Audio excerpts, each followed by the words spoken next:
দেশ জুড়ে প্রাণঘাতী বিক্ষোভের এক মাস পর বিশ্ববিদ্যালয় খুলতেই দ্বিতীয় দিনের মতো তেহরান সহ বিভিন্ন শহরে বিক্ষোভে নেমেছে হাজারো ইরানি শিক্ষার্থী।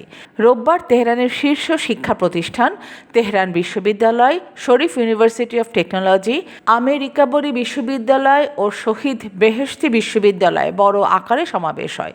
সরকার বিরোধী শিক্ষার্থীদের সঙ্গে ইসলামী বিপ্লবী গার্ড বাহিনী সমর্থিত আধা সামরিক বাজিজ সংগঠনের সদস্যদের মধ্যে সংঘর্ষের ঘটনা ঘটে। খবর আল জাজিরার। বিশ্ববিদ্যালয়ের বাইরে ভারী অস্ত্রসজ্জিত নিরাপত্তা বাহিনীর উপস্থিতি দেখা যায়। তেহরান বিশ্ববিদ্যালয়ের প্রধান ফটকে শিক্ষার্থীদের ধাক্কা দিয়ে সরিয়ে দেওয়ার ভিডিও সামাজিক যোগাযোগ মাধ্যমে ছড়িয়ে পড়ে। উত্তর পূর্বাঞ্চলের পবিত্র শিয়া নগরীর মাশহাদের ফেরদৌসি বিশ্ববিদ্যালয়েও বিক্ষোভ হয়। অনলাইনে ছড়িয়ে পড়া ফুটেজে ক্যাম্পাসে নিরাপত্তা বাহিনীকে শিক্ষার্থীদের ওপর চড়াও হতে দেখা গেছে। পশ্চিমাঞ্চলীয় ইলাম প্রদেশের আবদানান গ্রামে গত সপ্তাহের বিক্ষোভের পর গ্রেপ্তার হওয়া এক অবসরপ্রাপ্ত শিক্ষক মুক্তি পেলে রোববার তাকে ঘিরে সমর্থকদের জমায়েত হয়। দেশ জুড়ে বিক্ষোভ চলাকালে ও পরবর্তী সময়ে স্কুল কলেজের শিক্ষার্থী সহ কয়েক হাজার মানুষ গ্রেপ্তার হয়েছেন, তবে সরকার বিস্তারিত গ্রেপ্তারের সংখ্যা প্রকাশ করেনি। প্রাণহানির বিষয়ে সরকারি ও বেসরকারি তথ্যের মধ্যে বড় ধরনের পার্থক্য রয়েছে। ইরান সরকার দাবি করেছে ৩,১১৭ জন নিহত হয়েছেন, যাদের সবাই সন্ত্রাসী বা দাঙ্গাবাজ এবং তারা যুক্তরাষ্ট্র ও ইসরায়েলের মদতপুষ্ট।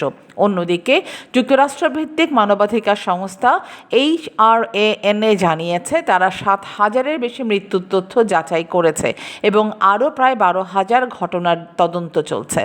জাতিসংঘের মানবাধিকার বিষয়ক বিশেষ প্রতিবেদক মাইস সাতো বলেছেন নিহতের সংখ্যা ২০,০০০ ছাড়াতে পারে। মার্কিন প্রেসিডেন্ট ডোনাল্ড ট্রাম্প মৃত্যুর সংখ্যা ৩২,০০০ বলে উল্লেখ করেছেন।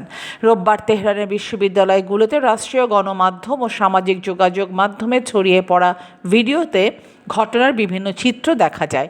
রাষ্ট্রীয় ও IRGC ঘনিষ্ঠ সংবাদ মাধ্যমে বাজিস শিক্ষার্থীদের যুক্তরাষ্ট্র ও ইসরায়েলের পতাকা পোড়াতে এবং আমেরিকার মৃত্যু, স্বৈরশাসকের মৃত্যু স্লোগান দিতে দেখা যায়। অন্যদিকে সরকার বিরোধী শিক্ষার্থীরা নারী, জীবন, স্বাধীনতা ও স্বৈরশাসকের মৃত্যু স্লোগান দেয়।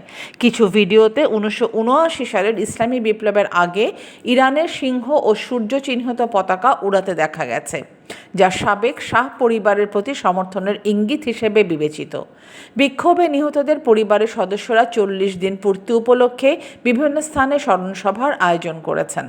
এই অনুষ্ঠানে শোকের পাশাপাশি হাততালি, সঙ্গীত পরিবেশন ও বিজয়ের চিহ্ন প্রদর্শনের মতো কর্মকাণ্ড দেখা গেছে, যা প্রচলিত রাষ্ট্রীয় শোকাচারের বিপরীত।